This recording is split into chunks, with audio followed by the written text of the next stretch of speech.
Assalamualaikum warahmatullahi wabarakatuh. Alhamdulillahirabbil alamin allazi khalaqal mauta wal hayata liyabluwakum ayyukum ahsanu amala wa huwal azizul ghafur. Asyhadu an la ilaha illallah wa asyhadu anna Muhammad abduhu wa rasuluh. Allahumma shalli wa sallim wa barik ala ali sayyidina Muhammad wa ala alihi wa sahbihi rasulillahi ajmain.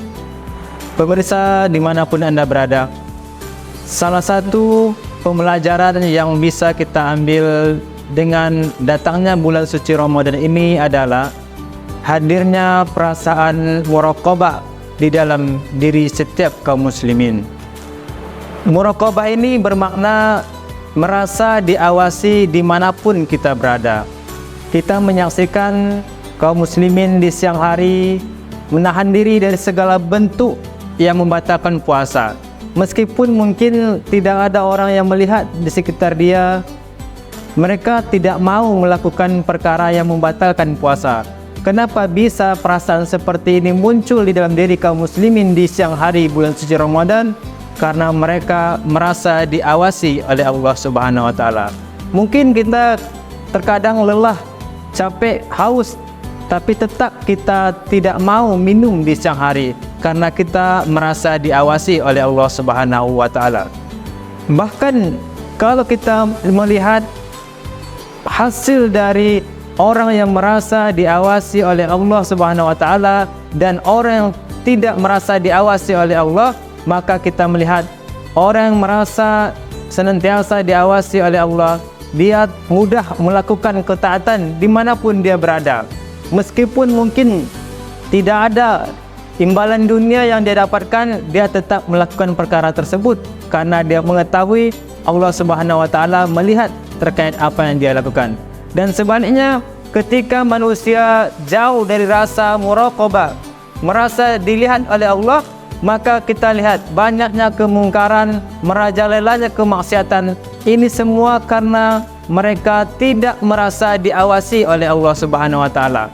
Maka banyak kaum muslimin sifatnya hanya temporar. Mereka merasa diawasi oleh Allah ketika di tempat ibadah. Seperti contoh misalkan, ketika ada wanita muslim masuk ke masjid, mungkin ketika masuk ke masjid dia menutup aurat, menjaga lisannya di dalam masjid, tapi sebaliknya ketika keluar dari masjid, auratnya kembali dibuka, kemudian lisannya pun tidak terjaga lagi. Beginilah salah satu contoh betapa ketika manusia itu tidak merasa diawasi oleh Allah Subhanahu wa taala, dia banyak melakukan kemaksiatan, keingkaran kepada Allah Subhanahu wa taala. Maka pastikan bulan suci Ramadan ini membuat rasa kita senantiasa diawasi oleh Allah Subhanahu wa taala. Tidak hanya di bulan suci Ramadan, melainkan di bulan-bulan berikutnya. Karena kita mengetahui Allah Subhanahu wa taala melihat kita tidak hanya di bulan suci Ramadan. Pertanyaannya, apakah bulan suci Ramadan ini telah mampu membuat kita merasa diawasi oleh Allah Subhanahu wa taala? Maka kalau kita masih merasa jauh dari ketaatan atau masih menganggap Allah tidak melihat kita dimanapun kita berada, maka perlu kita meningkatkan kembali keimanan kita, kepercayaan kita dengan sifat-sifat Allah, karena Allah Maha melihat dan Allah Maha mengetahui. Seperti contoh juga misalkan hasil dari diawasi ini tentu berbeda dengan tidak diawasi. Ketika ada tempat pekerjaan yang satu pakai CCTV, kemudian yang satu lagi mungkin tidak dipasang CCTV. Ketika tidak diawasi oleh bosnya, maka pasti hasil orang bekerja yang diawasi dengan CCTV ini jauh lebih baik dibanding orang yang tidak diawasi oleh CCTV. Ini dalam persoalan dunia, kita senantiasa takut kalau diawasi oleh atasan kita. Tentu dalam perkara akhirat, kita harus lebih merasa diawasi oleh Allah Subhanahu wa taala dimanapun kita berada.